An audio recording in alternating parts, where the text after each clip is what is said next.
നമസ്കാരം. ഇതിലൂടെ ഇപ്പോൾ ഞാനുള്ളത് ജയ്പൂർ മാർക്കറ്റിലാണ്. ഫ്രൂട്ട്സ് മാർക്കറ്റിൻ്റെ ഉള്ളുണ്ടോ. നമ്മൾ കുറച്ച് മാങ്ങ കയറ്റാൻ വേണ്ടി വന്നതാണ്. നമ്മുടെ വണ്ടി ഇവിടെ അപ്പുറത്തെ റോഡ് കയറ്റുന്നുണ്ട്.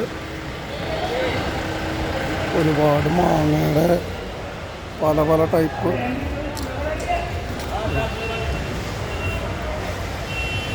നമ്മുടെ നാട്ടിൽ വാങ്ങിയൊന്നുമില്ല കേട്ടോ. വലിയ മാർക്കറ്റാണ് ജയ്പൂർ മാർക്കറ്റ്.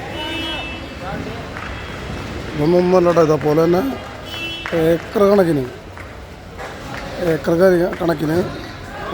സ്ഥലത്ത് നമ്മുടെ വണ്ടി അവിടെ ഉണ്ട്.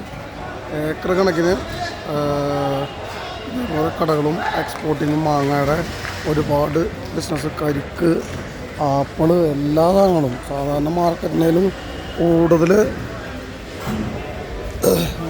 ബിസിനസ് നടക്കണ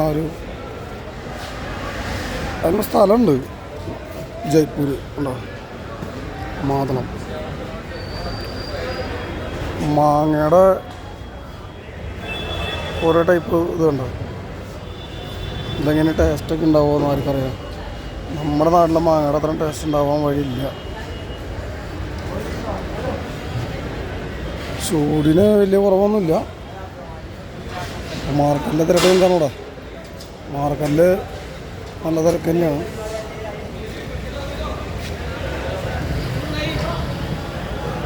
ചെറിയ ടൈപ്പ്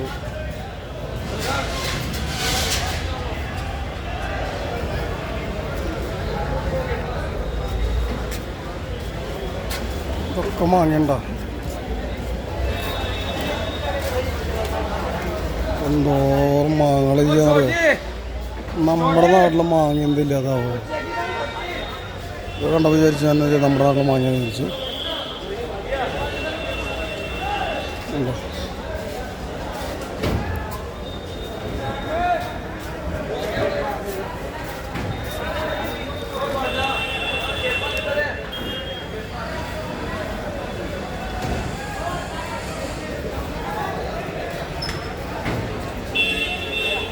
നമ്മുടെ വണ്ടിയിൽ ലോഡ് കയറ്റി എന്തായെന്നറിയില്ല. കയറ്റിക്കൊണ്ടിരിക്കുന്നുണ്ട്.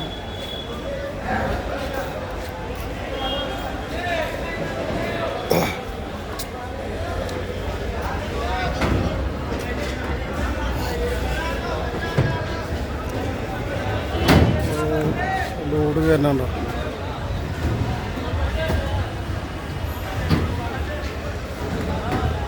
ഇത് അഹമ്മദാബാദിലേക്കുള്ള ലോഡാണ്. രാജസ്ഥാൻ ജയ്പൂർ മാർക്കറ്റിൽ നിന്ന് അഹമ്മദാബാദിലേക്കുള്ള ലോഡുണ്ട്. അപ്പുറത്തെ കുറേ വലിയ വണ്ടി കേരള വണ്ടിയിൽ കയറുന്നുണ്ട്. ചെറു വണ്ടികളും എല്ലാ വണ്ടികളും സാധാരണ മാർക്കറ്റിലെ പോലെ തന്നെ. പിന്നെ ഇവിടെ 24 hours ഒച്ചപ്പാടുമ്പോഴാണ് രക്ഷയില്ല. 24 മണിക്കൂറും ഒച്ചപ്പാടാണ്. അതിനും മാത്രം വലിയൊരു മാർക്കറ്റ് തന്നെയാണ് ജയ്പൂർ മാർക്കറ്റിൻ്റെ വിശേഷങ്ങൾ. ഇത് കഴിഞ്ഞിപ്പോൾ അപ്പുറത്തേക്ക് പോയി കഴിഞ്ഞാൽ ഒരുപാട് വേറെ ആപ്പിൾ, മുന്തിരി, ഓറഞ്ച് ഐറ്റംസുകളൊക്കെ ഉണ്ടാവും.